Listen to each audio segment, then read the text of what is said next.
तीन बहुओं के रवैये से सासू माँ बहुत परेशान थी। दरअसल बात ये थी कि तीनों बहुओं में किसी बात को लेकर अनबन हो गई थी। तब से ही तीनों एक दूसरे से मुंह फुलाए रहती थी। ना कोई सीधे मुंह किसी से बात करती, ना किसी का कहना मानती। पड़ोसी भी इस बात को जानते थे और जाने कैसे कैसे बातें भी करते। इसीलिए सासू माँ ने तीनों बहुओं को तुरंत अपने कमरे में बुलाया। मैं कई दिनों से देख रही हूँ, तुम तीनों अलग अलग सारे काम कर रही हो। ये सब नहीं चलेगा, तीनों को मिलकर ही काम करना पड़ेगा। सास की बात सुनकर एकदम से बड़ी बहू बोल उठती है। नहीं मम्मी जी, मैं इन दोनों के साथ कुछ नहीं कर सकती। मैं इस घर की बड़ी बहू हूँ, फिर भी ये मेरा कहना बिल्कुल भी नहीं मानती। अरे जेठानी जी, जानबूझकर मुझे डबल काम करवाती है आप, और छोटी मुझसे टेढ़े मुंह ही बात करती है। इन दोनों के बीच हमेशा सैंडविच बन जाती है मेरी, और मैं हमेशा आलू की तरह बीच में मसली जाती हूँ।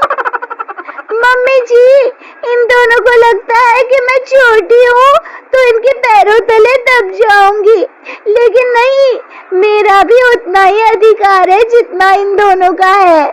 बड़ी आई दोनों मेरी चुगली करने के लिए, मुझे क्या कम समझ रखा है। तीनों बहू एक दूसरे से बहस करने लगती है और सास दोबारा ये देखकर टेंशन में आ जाती है और सबसे कहती है, चुप हो जाओ, अब से तुम तीनों सारे काम एक साथ करोगी, आंख बंद करके एक दूसरे की बात सुनोगी। तुम तीनों इस बात को गांठ बांध लो, वरना अगली छुट्टियों में तुम्हारा अपना मायके जाना कैंसिल। सास की बातें सुनकर डर के मारे तीनों हामी भर देती है। जी मम्मी जी, मैं समझ गई। हाँ मम्मी जी, जैसा आप कहें, आप जो कहेंगी मैं वही करूंगी। तीनों बहू सास की बात को गांठ बांध लेती है और वादा करती है कि अब से सारे काम वो तीनों एक साथ मिलकर ही करेंगी। ये सब देखकर सास खुश हो जाती है और वहां से चली जाती है। नीचे जाकर वो देखती है कि घर में शर्मा जी आए हुए होते हैं।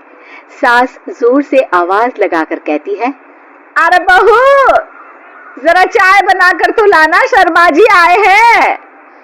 सास की बात सुनकर तीनों बहू तुरंत किचन की ओर भागती है और चाय बनाना शुरू कर देती है। मुझे तो एकदम मसाले वाली कड़क चाय पसंद है, तो हम शर्मा जी के लिए मसाले वाली चाय ही बनाएंगे। अरे नहीं दीदी, गर्मी के मौसम में मसाला चाय कौन पीता है? मैं तो शर्मा जी के लिए इलायची वाली चाय ही बनाऊंगी। ये कैसी बात कर रही हैं आप दोनों? मेरी मम्मी ने सिखाया है कि मेहमान को ज्यादा दूध और शक्कर वाली चाय देनी चाहिए, वरना वो घर वालों को कंजूस समझते हैं। तो मैं तो शर्मा जी को ऐसी ही चाय दूंगी। तीनों बहुएं अपने अपने तरीके से चाय में शक्कर, मसाला, पत्ती सब डाल देती है। उबलने के बाद तीनों मिलकर चाय बाहर लेकर जाती है और शर्मा जी और सासू माँ को देती हैं। चाय पीने के बाद शर्मा जी सासू माँ को देखकर शर्मा जाते हैं और शर्मिंदा महसूस करते हैं कि आखिर उन्होंने चाय पीने के लिए हामी क्यों भरी।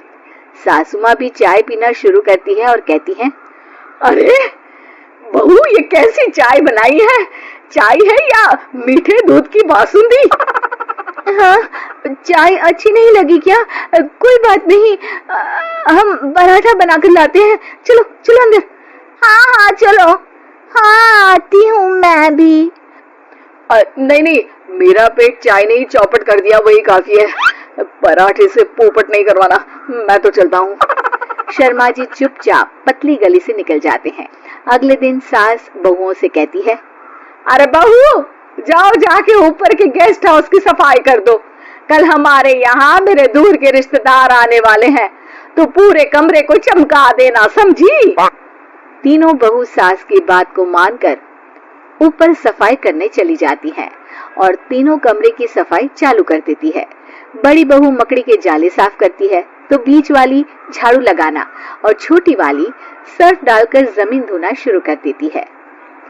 अरे दीदी, जेठानी जी, अभी मैंने पूरी फर्श धोई और आप फिर से धूल नीचे गिरा रही हैं। और मछली जेठानी जी, आप बिना झाड़ू की धूल यहाँ छटक रही हैं।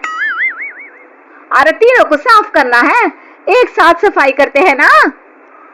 अरे वही तो, हम साथ साथ हैं, घर साफ साफ है। तीनों बहू ऐसे ही काम में उलझ जाती है और 2 घंटे तक एक ही कमरे की सफाई करती रहती है। बहुत देर से अपनी बहुओं को ना देखने के कारण सास ऊपर कमरे में उन्हें देखने जाती है, लेकिन कमरे में घुसते ही वो गीली फर्श पर फिसलने के कारण नीचे गिर जाती है।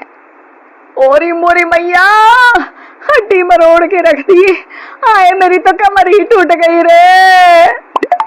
तीनों बहुएं सास को उठाती है और बिस्तर पर सुला देती है। अरे मेरे हाथ पैर दर्द कर रहे हैं, दबा दो, आराम मिलेगा। हाँ जी माँ जी। अरे जी माँ जी। और तीनों बहुएं एक साथ सास के हाथ को दबाना शुरू कर देती है। माँ की तो चीख ही निकल जाती है और नतीजा ये होता है कि सास के बचे हुए शरीर में भी दर्द उठ जाता है। हाय राम, ये क्या कर दिया तुम तीनों ने। अरे मेरी तो किस्मत ही फूटी है कि तुम जैसी बहुएं मुझे मिली।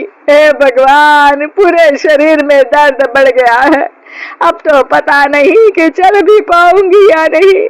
माफ करो, मुझे गलती हो गई मुझसे कि तुम तीनों को एक साथ काम करने के लिए बोला। सोचा था तीनों मिलके अच्छे से काम करेगी, लेकिन बड़े बुजुर्ग सही कहते थे कि 3 तिगाड़ा काम बिगाड़ा। तुम लोगों ने ये बात ना आज साबित करके दिखा दी। तुम तीनों को तो समझाना यानी मानो भैंस के आगे बीन बजाना है। तुम्हें अकेले अकेले काम करना है ना, तो अब से तुम अकेले ही अपना अपना काम करो। तीनों बहुएं वहां से जाने लगती है। अरे कहाँ जा रही हो? आप ही ने तो कहा कि अपना अपना काम करो, तो मुझे मुल्तानी मिट्टी लगानी है। अरे मुझे भी तो नेल पॉलिश लगानी है, मुझे ना मेहंदी लगानी है। सास अपना सर पीट लेती है और कहती है, अरे मुझे भी लगाना है कुछ। क्या माँ जी? क्या माँ जी? क्या माँ जी? तुम्हारे घर वालों को फोन तुम्हारी हरकतें बताने के लिए।